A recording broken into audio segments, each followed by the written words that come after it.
একমাত্র পিয়ার পদ্ধতি নির্বাচনই হতে পারে একটা সরকার, এবং সেই সরকার হলে বাংলাদেশের সমস্ত ঘুষ কমবে, দুর্নীতি কমবে। কেন কমবে? চাঁদাবাজি কমবে।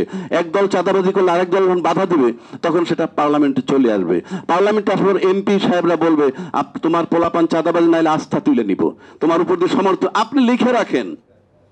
এই সংসদীয় সংস্কার হইলে পরে আর কিছু লাগবে না। আর সংসদীয় সংস্কার নিশ্চিত করতে হলে পিয়ার পদ্ধতি অন্যতম। কাজে এই ফেসিজম বজায় রেখেও যদি আপনি দেশ ঠিক করতে চান, পিয়ার পদ্ধতি অন্যতম মাধ্যম। কেউ কেউ বলে সংবিধানে নাই। নো, এটা রাজনৈতিক ডিমান্ড, জনগণের ডিমান্ড। আপনি কেন সংবিধানের দোহাই দেন? সংবিধানের দোহাই দিয়ে আপনি স্বৈরাচার হবেন? Get lost.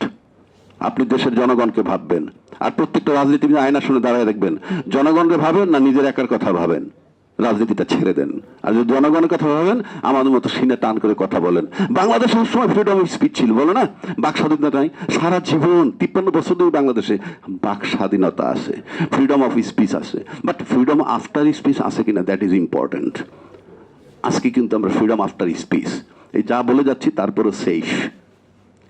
Freedom after speech is much more important than freedom of speech.